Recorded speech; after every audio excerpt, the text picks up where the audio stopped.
નમસ્કાર વિદ્યાર્થી મિત્રો. ધોરણ 10 ગણિત વિષયમાં પ્રકરણ 1 થી 7ના સૂત્રો વિશે આપણે વાત કરીશું. ધોરણ 10ની બોર્ડની પરીક્ષાઓ ખૂબ જ નજીક આવી રહી છે, ત્યારે ધોરણ 10ની પરીક્ષામાં તમારે પ્રશ્નપત્રની અંદર જ્યારે તમે દાખલા ગણતા હો ત્યારે ઉપયોગી થાય એવા સૂત્રો વિશે આજે આપણે વાત કરીશું. શરૂઆત કરીએ. પ્રકરણ નંબર 1 વાસ્તવિક સંખ્યાઓ. એમાં સૌથી પહેલું સૂત્ર જોવા જઈએ તો ગુસા ઓફ એ બી ગુણ્યા લસા ઓફ એ બી બરાબર એ ગુણ્યા બી, એટલે કે કોઈપણ બે સંખ્યાઓનો ગુસા ગુણ્યા કોઈપણ બે સંખ્યાઓનો લસા બરાબર આપેલ સંખ્યાઓનો ગુણાકાર થાય. આગળ જોવા જઈએ તો અંકગણિતનું મૂળભૂત પ્રમેય. દરેક વિભાજ્ય સંખ્યાને તેના અવયવોના ક્રમને અવગણીને આપણે અવિભાજ્ય સંખ્યાઓના ગુણાકાર તરીકે અનન્ય રીતે, એટલે કે એક અને માત્ર એક જ રીતે લખી શકાય છે. પ્રકરણ નંબર 2 બહુપદીઓ. એમાં સુરેખ બહુપદીનું પ્રમાણિત સ્વરૂપ p ઓફ x બરાબર ax પ્લસ b છે, જ્યાં a નોટ ઇક્વલ્સ ટુ 0 છે. હવે આ સુરેખ બહુપદીનું શૂન્ય આપણે શોધવું હોય તો સુરેખ બહુપદીનું શૂન્ય બરાબર -b ભાગ્યા a, એટલે કે માઇનસ અચળ પદ ભાગ્યા x નો સહગુણક થાય.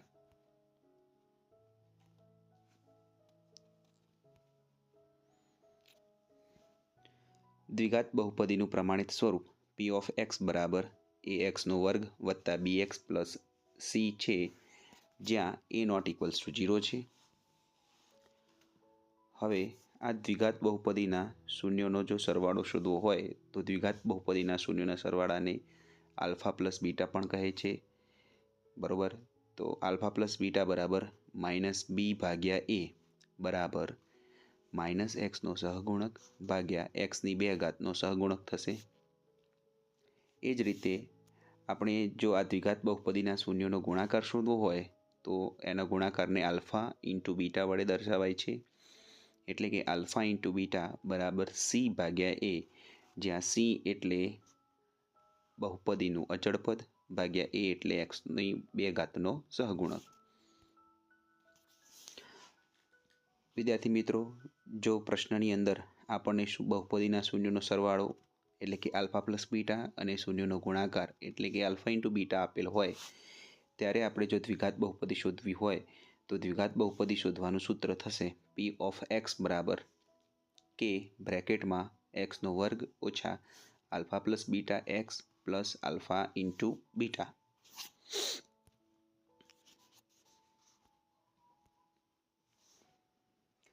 ત્રિઘાત બહુપદીનું પ્રમાણિત સ્વરૂપ જોવા જઈએ તો ax નો ઘન વત્તા bx નો વર્ગ વત્તા cx વત્તા d છે, જ્યાં a નોટ ઇક્વલ્સ ટુ 0 છે. હવે ત્રિઘાત બહુપદીના કોઈ ત્રણ શૂન્યો આલ્ફા બીટા અને ગામા હોય તો તેના શૂન્યોનો સરવાળો એટલે કે alpha plus beta plus gamma બરાબર -b ભાગ્યા a થશે, એટલે કે -x ની 2 ઘાતનો સહગુણક ભાગ્યા x ની 3 ઘાતનો સહગુણક. ત્રિઘાત બહુપદીના બબ્બે શૂન્યોના ગુણાકારનો સરવાળો એટલે કે alpha into beta plus beta into gamma plus gamma into alpha બરાબર -c ભાગ્યા a થાય, એટલે કે x નો સહગુણક ભાગ્યા x ની 3 ઘાતનો સહગુણક. તે જ રીતે ત્રિઘાત બહુપદીના શૂન્યોનો ગુણાકાર આપણે શોધવો હોય એટલે કે alpha into beta into gamma શોધવો હોય ત્યારે તેનું સૂત્ર થશે -d ભાગ્યા a, એટલે કે માઇનસ અચળ પદ ભાગ્યા x ની 3 ઘાતનો સહગુણક. પ્રકરણ નંબર 3 દ્વિચલ સુરેખ સમીકરણ. દ્વિચલ સુરેખ સમીકરણનું પ્રમાણિત સ્વરૂપ ax plus by plus c બરાબર 0 છે, જ્યાં a અને b બંને સાથે શૂન્ય નથી. હવે દ્વિચલ સુરેખ સમીકરણ યુગ્મની વાત કરીએ તો એનું પ્રમાણિત સ્વરૂપ જોવા જઈએ તો જે રીતે દ્વિચલ સુરેખ સમીકરણનું પ્રમાણિત સ્વરૂપ છે એ જ રીતે એના યુગ્મનું છે, એટલે કે a1x plus b1y plus c1 બરાબર 0 અને a2x plus b2y plus c2 બરાબર 0, કે જ્યાં a1 b1 અને a2 b2 બંને સાથે શૂન્ય નથી. જો દ્વિચલ સુરેખ સમીકરણ યુગ્મને ઉકેલ મળે તો તે દ્વિચલ સુરેખ સમીકરણ યુગ્મ સુસંગત છે, અન્યથા તેઓ સુસંગત નથી તેમ કહેવાય. દ્વિચલ સુરેખ સમીકરણ યુગ્મો માટે આલેખમાં જે રેખાઓ મળે છે એના પ્રકારો અને એની શરતો વિશે વાત કરીએ તો જો a1/a2 not equals to b1/b2 એટલે બે સમીકરણના a1/a2નો અને b1/b2નો ગુણોત્તર લઈએ અને બંને સમાન નથી આવતો તો આપણને આલેખ છેદતી રેખાઓ મળે છે. મિત્રો, છેદતી રેખાઓ કોઈ એક જ બિંદુમાં છેદશે, તેથી આપણને એક અને માત્ર એક જ એટલે કે અનન્ય ઉકેલ મળે છે. તેથી આ સમીકરણ યુગ્મને સુસંગત છે તેમ કહેવાય, કારણ કે અહીંયા ઉકેલ મળી જાય છે. તે જ રીતે જો a1/a2 હોય બરાબર b1/b2 એટલે કે a1/a2 બરાબર b1/b2 થાય but not equals to c1/c2 તો આલેખ અહીં આપણને સમાંતર રેખાઓ મળશે તથા એક પણ ઉકેલ મળશે નહીં, કારણ કે સમાંતર રેખાઓ ક્યારેય એકબીજાને છેદે નહીં. જો છેદે જ નહીં તો ઉકેલ કઈ રીતે મળે? તેથી આ સમીકરણ યુગ્મ સુસંગત નથી તેમ કહેવાય. એ જ રીતે જો a1/a2 બરાબર b1/b2 બરાબર c1/c2 એટલે કે ત્રણેય ગુણોત્તર સમાન આવે તો આલેખ સંપાતી રેખાઓ મળે છે તથા ઉકેલો અનંત મળે છે. તેથી સમીકરણ યુગ્મ સુસંગત છે તેમ કહેવાય. તેમજ આવા સમીકરણને અવલંબી સમીકરણો પણ કહે છે. પ્રકરણ 4 દ્વિઘાત સમીકરણ. દ્વિઘાત સમીકરણનું પ્રમાણિત સ્વરૂપ ax² + bx + c બરાબર 0 છે, જ્યાં a નોટ ઇક્વલ્સ ટુ 0 છે. દ્વિઘાત સમીકરણને ઉકેલવા માટેનું સૂત્ર એટલે કે દ્વિઘાત સૂત્ર શ્રીધર આચાર્યએ આપ્યું હતું. દ્વિઘાત સૂત્રની વાત કરીએ તો વિવેચક d બરાબર b² - 4ac એટલે કે b² - 4ac છે. હવે આ વિવેચક છે એના માટે ત્રણ કન્ડિશન છે, એના આધારે આપણે ઉકેલ એટલે કે બીજ શોધી શકીએ છીએ. જો b² - 4ac એટલે કે વિવેચકનું મૂલ્ય ધન આવે તો બે ભિન્ન વાસ્તવિક બીજ મળશે. મળે એટલે કે એ બીજના સ્વરૂપ જોવા જઈએ તો x બરાબર -b માઇનસ વર્ગમૂળમાં b² - 4ac/2a અથવા x બરાબર -b પ્લસ વર્ગમૂળમાં b² - 4ac/2a મળે. જો b² - 4ac બરાબર જવાબ 0 આવે છે તો બે સમાન વાસ્તવિક બીજ મળે, એટલે કે બીજના સ્વરૂપ જોવા જઈએ તો x બરાબર -b/2a અથવા x બરાબર -b/2a એટલે કે બંને બીજ સમાન મળશે. અને જો b² - 4ac ની કિંમત સાદુરૂપ આપતા આપણને જવાબ ઋણ મળે છે, એટલે કે માઇનસમાં જવાબ આવે છે, એટલે કે 0 કરતાં નાની સંખ્યા આવે છે, તો આવી પરિસ્થિતિમાં કોઈ પણ વાસ્તવિક બીજ મળે નહીં. પ્રકરણ 5 સમાંતર શ્રેણી. સમાંતર શ્રેણીનું વ્યાપક કે પ્રમાણિત સ્વરૂપ જોવા જઈએ તો a+d, a+2d, a+3d, a+4d so on એમને એમ આગળ સુધી ચાલ્યા કરશે જ્યાં સુધી શ્રેણી હશે ત્યાં સુધી, જેમાં a પ્રથમ પદ છે અને d ને સામાન્ય તફાવત કહેવાય છે.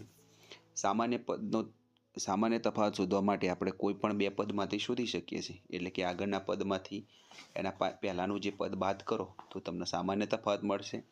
ગાણિતિક રીતે જોવા જઈએ તો પહેલા પદને a1, બીજા પદને a2, ત્રીજાને a3, ચોથાને a4, પાંચમાને a5 એમ આપણે જઈએ તો તફાવત શોધવો હોય તો a2 - a1 અથવા તો a3 - a2 અથવા તો a4 - a3 એમ તમે શોધી શકો છો.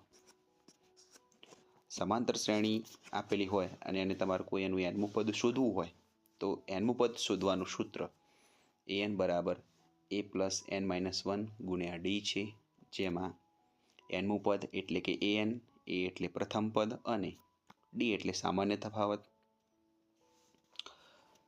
આપેલ શ્રેણીનું અંતિમ પદ અથવા છેલ્લું પદ ને l વડે પણ દર્શાવી શકાય અને an વડે પણ દર્શાવી શકાય છે.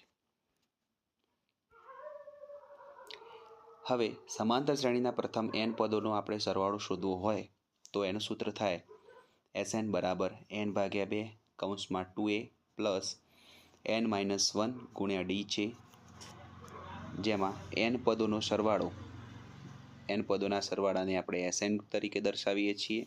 a એટલે પ્રથમ પદ અને d એટલે સામાન્ય તફાવત. હવે મિત્રો, પરીક્ષામાં પ્રશ્નની અંદર જો આપણને અંતિમ પદ આપેલું હોય, અંતિમ પદને આપણે l અથવા તો an કહીએ છીએ, જો એ આપેલું હોય અને ત્યારે આપણે n પદોનો સરવાળો શોધવો હોય તો ત્યારે આ મોટું સૂત્ર મૂકવાની જરૂર છે નહીં. ત્યારે Sn બરાબર આપણે સિમ્પલી n ભાગ્યા 2 કૌંસમાં a પ્લસ l અથવા તો Sn બરાબર n ભાગ્યા 2 કૌંસમાં a પ્લસ an વડે પણ ગણતરી કરી શકીએ છીએ.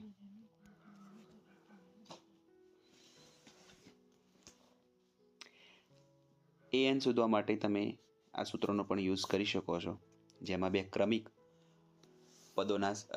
પદોના સરવાળા આપેલા હોય ત્યારે તમે nમું પદ પણ શોધી શકો છો. એટલે કે an બરાબર Sn માઇનસ 1.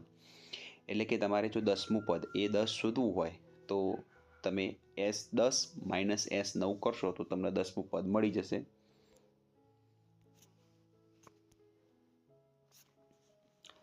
સમાંતર શ્રેણીના પ્રથમ n ધન પૂર્ણાંકોનો સરવાળો તમારે જ્યારે શોધવો હોય તો Sn બરાબર n × n+1 ભાગ્યા 2 છે.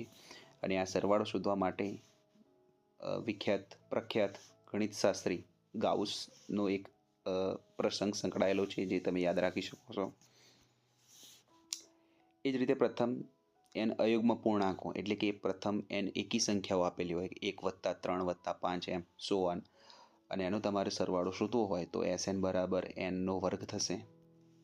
એ જ રીતે પ્રથમ n યુગ્મ, એટલે કે બેકી સંખ્યાઓ આપેલી હોય, 2 + 4 + 6 + 8 એમ, તો તમારે જ્યારે સૂત્ર શોધવું હોય, ત્યારે દાખલો ગણવો હોય તો Sn બરાબર થશે n² + n અથવા તો n × n+1. પ્રકરણ 6 ત્રિકોણ. આ પ્રકરણમાંથી તમને બધાને ખબર જ હશે, મોસ્ટ ઇમ્પોર્ટન્ટ વસ્તુ જોવા જઈએ તો એ છે પ્રમેય. પરીક્ષામાં પૂછાવાની શક્યતા સૌથી વધારે રહેલી છે. તો પ્રમેયનું વિધાન આપણે અહીંયા જોઈ લઈએ.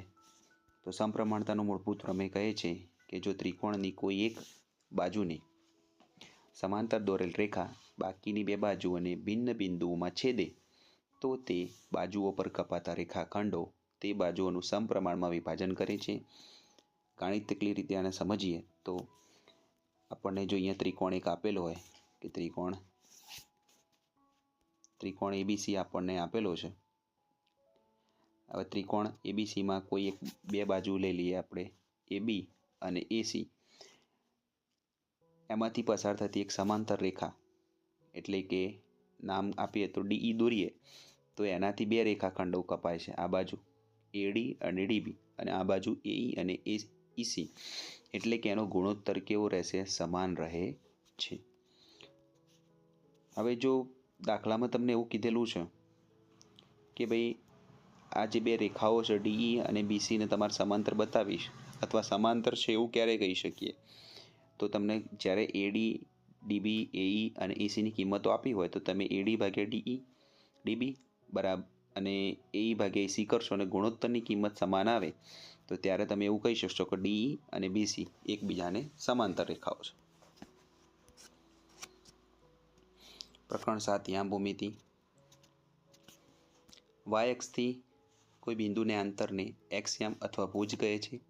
તે જ રીતે x અક્ષથી કોઈ બિંદુના અંતરને y યામ અથવા કોટી કહે છે. x અક્ષ પર કોઈ બિંદુ આપેલું હોય તો એના યામ x0 છે, અને y અક્ષ પરનું કોઈ જો બિંદુ હોય તો એના યામ 0y છે. આ જે બિંદુના યામ છે એને તમારા દાખલાની અંદર ગણતરી વખતે ધ્યાનમાં લેવાના થશે. હવે કોઈ બે બિંદુ આપેલા છે P x1 y1 અને Q x2 y2. આ બંને વચ્ચેનું અંતર શોધવું હોય તો અંતર સૂત્ર PQ બરાબર વર્ગમૂળમાં x1 - x2 નો વર્ગ પ્લસ y1 - y2 નો વર્ગ થાય, અથવા તમારે વર્ગમૂળ નથી રાખવું તો PQ નો વર્ગ બરાબર x1 - x2 નો વર્ગ પ્લસ y1 માઇનસ y2નો વર્ગ થશે.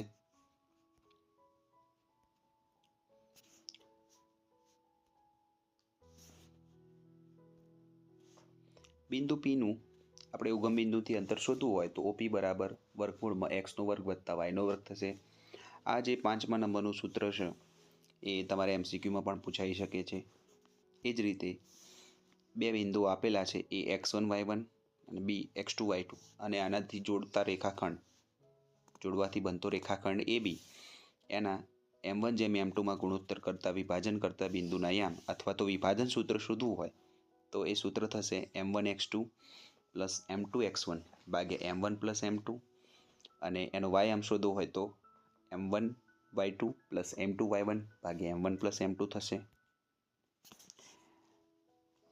મધ્ય બિંદુના યામ શોધવા હોય તો x1 પ્લસ x2 ભાગ્યા 2 અને y1 પ્લસ y2 ભાગ્યા 2 થશે.